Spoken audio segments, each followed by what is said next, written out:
je suis Maud, bienvenue sur ma chaîne créative. Je suis ravie de vous retrouver aujourd'hui pour une nouvelle vidéo couture avec la réalisation d'une panière pour animaux. Pour ma part, je vais réaliser ce panier pour mon petit chaton de 5 mois qui s'appelle Bellini et que nous avons adopté il y a tout juste un mois. Je vais vous montrer toutes les étapes pour réaliser ce panier. Il conviendra tout à fait à un chat comme un chien. C'est juste qu'il faudra plus ou moins l'agrandir selon la taille de votre animal. Cette panière va être comme référente à un chat adulte. Comme ça pourra lui aller tout le temps. Voici la petite beauté.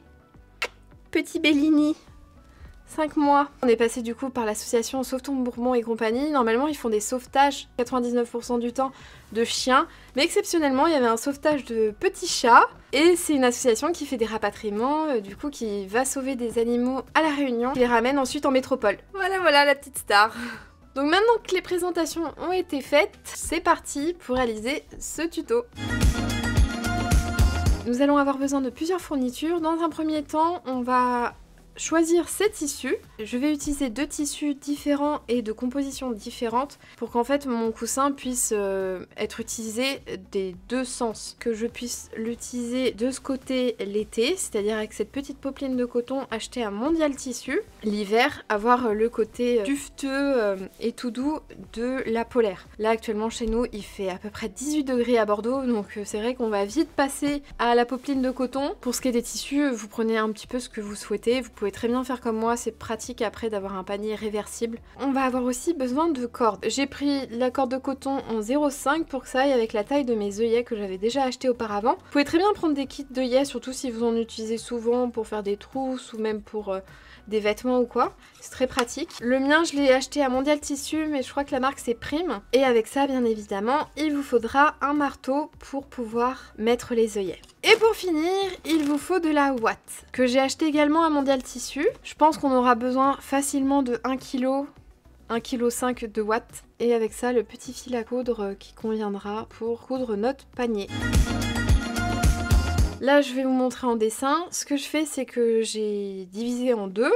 Vous avez les mesures du diamètre. Donc ça, c'est la totalité du cercle. Et après, divisé en deux. Je fais un petit cercle de 40 cm. Donc là, c'est où ira mon petit Bellini. Ensuite, autour, ça va être les boudins. Donc là, j'ai aussi 20 cm de part et d'autre. Ensuite, je vais rajouter 3 cm. Plus 1 cm de part et d'autre aussi. Et les 1 cm, c'est les marges de couture. Du coup, vous allez me demander qu'est-ce que c'est les fameux 3 cm. Les 3 cm que je rajoute, en fait, ça va être là où on va faire glisser notre corde. Vous allez avoir deux œillets et c'est de là que vienne la corde. Et du coup, elle sera intégrée dedans, dans ces 3 cm. On a 44 cm de rayon, 88 cm de diamètre. Donc maintenant on va passer à la réalisation du patron. Voici mon papier de soie pour réaliser le patron. Je vais réaliser un demi-cercle pour couper ma pièce au pli. Après c'est vous qui voyez de ce que vous préférez faire. Je vais faire un grand trait. Là je prends à peu près le milieu, si je suis pas au milieu c'est pas très grave dans tous les cas. Je vais utiliser la technique suivante, donc ça va être d'utiliser un mètre ruban avec une petite aiguille. Le mètre ruban je vais le piquer à 10 cm pour que ce soit plus simple pour les mesures. Pour protéger j'utilise du coup ça et je vais planter mon aiguille dedans, comme ceci. Donc là je vais à 54 cm tout simplement parce que j'ai piqué à 10 cm. Vous pouvez piquer un petit peu plus haut, mais comme vous voyez en fait sur les mètres rubans, souvent vous avez une partie métallique au tout début. Et là on peut pas piquer dedans. C'est pour ça que je me suis mis à 10 cm comme ça, j'ai plus qu'à rajouter 10 cm pour faire mon rayon.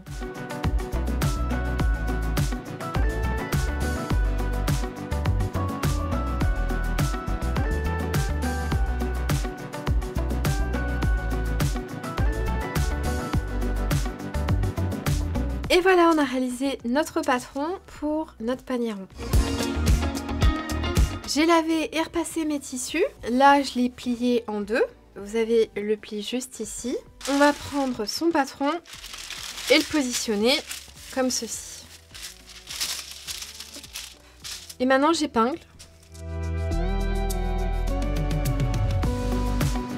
Et ensuite avec mes ciseaux de couture, donc moi c'est des Fiskars que j'utilise la plupart du temps. J'en ai d'autres mais vraiment je vous préconise vraiment les Fiskars.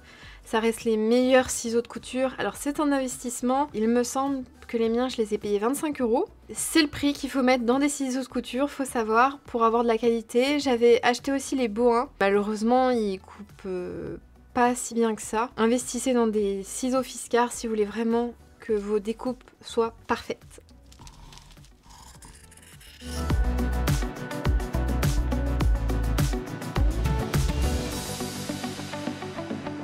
Donc là c'est pareil, on essaye de gaspiller le moins de tissu possible.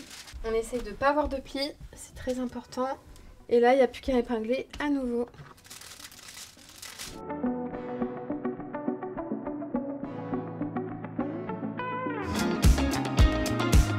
La position pour laquelle j'ai décidé de mettre les œillets, c'est sur le tissu polaire. Et le tissu polaire sera à l'extérieur la plupart du temps. Je vais rajouter une petite bande de tissu. On prend son kit prime, ou en tout cas ces œillets qu'on a. J'ai mes 2 mâles, mes 2 femelles. Et je vais les positionner à peu près à cette distance. Voilà, donc là on est à peu près à 2-3 cm d'écart. Pas beaucoup plus. On va commencer à faire un tracé à 1 cm tout simplement pour qu'on fasse nos repères de marge de couture. On a notre marge de couture à 1 cm. Ensuite, je sais que mon œillet va être placé à 3 cm. Je vais faire un petit renfort avec une petite chute de tissu, du coup de celui-ci par exemple. Un petit rectangle de tissu pour être sûr que ça tienne bien. Donc maintenant on va poser nos œillets. J'ai fait des petits repères ici et j'ai maintenu mon petit renfort avec des aiguilles. Maintenant on va utiliser le kit prime. Donc c'est ce genre de petites choses. Comme je vous montrais tout à l'heure, donc des œillets avec des rondelles où on va mettre les petites pièces. Donc d'un côté on va mettre ceci et de l'autre celui-là. Donc c'est comme ceci. Comme on va taper avec un marteau, je mets une petite protection en dessous et là on va donner un petit coup de marteau et voilà le résultat. Donc celui-là on l'enlève et à la place on va mettre le blanc comme ceci. Le blanc, on va mettre celui qui remonte un petit peu comme ceci. Et là, on va se mettre en dessous. Comme ceci. Là, j'ai le côté plat et là, dedans, vous voyez, il y a un petit rebord à l'intérieur. Donc là, je vais le positionner comme ceci. Je referme avec ça. On redonne 3-4 petits coups avec son marteau bien à 90 degrés. Et voilà le résultat. Maintenant on va mettre nos tissus endroit contre endroit et coudre à 1 cm.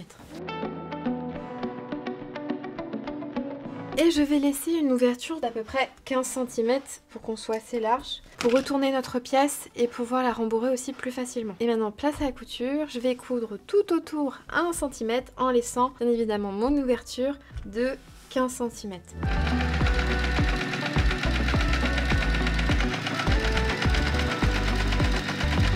Une fois que c'est fait, on crante le cercle pour avoir un panier bien rond. Il suffit de couper des triangles à intervalles réguliers. On ne crante pas par contre l'ouverture. Ensuite, on retourne le panier par son ouverture comme ceci.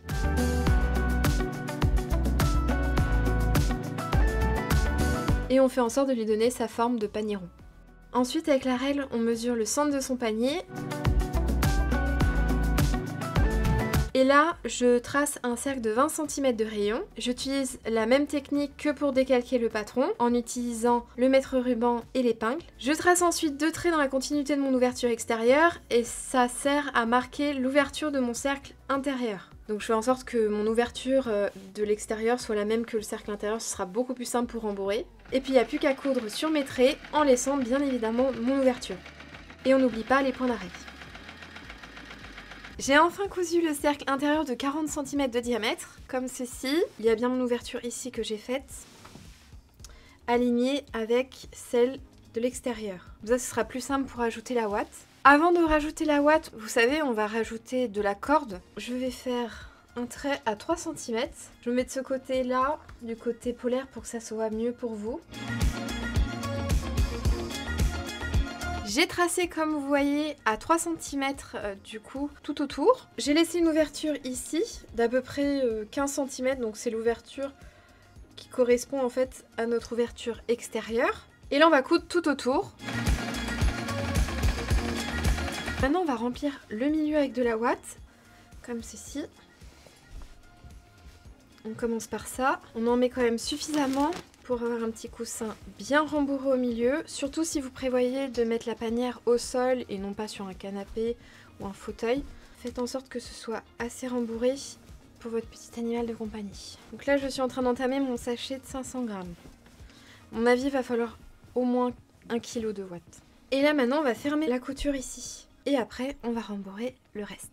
Alors ça y est, on a cousu et fermé notre coussin du milieu. Alors je l'ai quand même beaucoup rembourré pour ma part parce que je veux que ça tienne dans le temps. Et maintenant, je vais remplir de nouveau, donc avec l'ouverture, cette fois-ci mes contours. Et là, il va falloir mettre quand même pas mal de watts. Il faut que ce soit assez haut et que ça soit un petit peu plus haut que le coussin du milieu.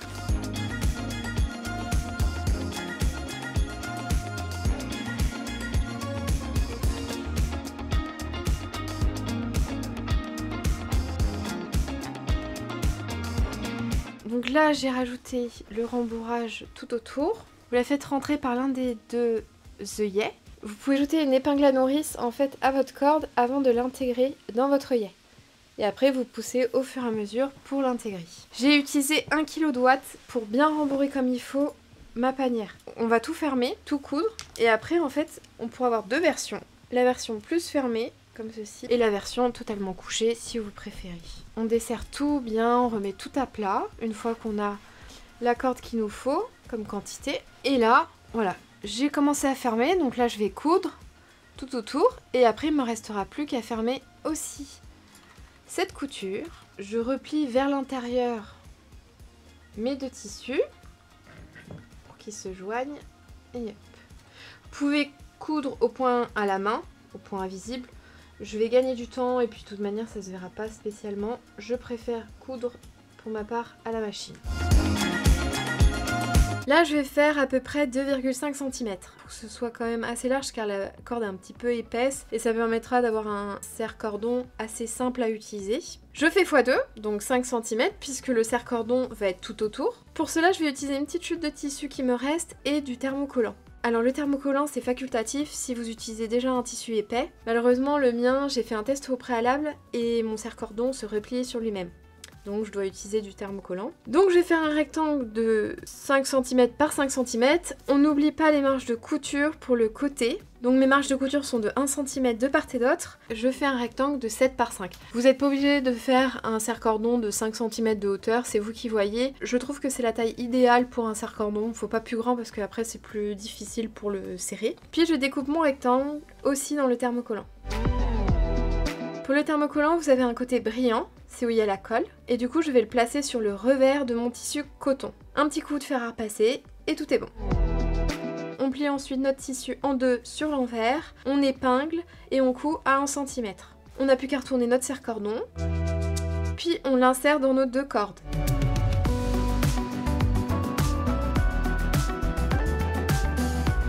Je couds ensuite au milieu pour justement créer le serre-cordon et il n'y a plus qu'à faire un petit nœud au bout pour que le serre-cordon reste en place.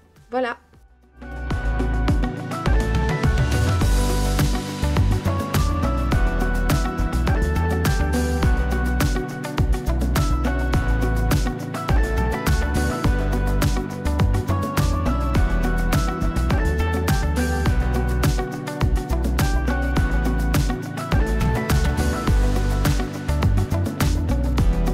Et voilà, cette vidéo touche à sa fin, j'espère que ça t'a plu. Si c'est le cas, n'hésite pas à mettre un petit pouce vers le haut et à t'abonner à cette chaîne si ce n'est pas encore le cas.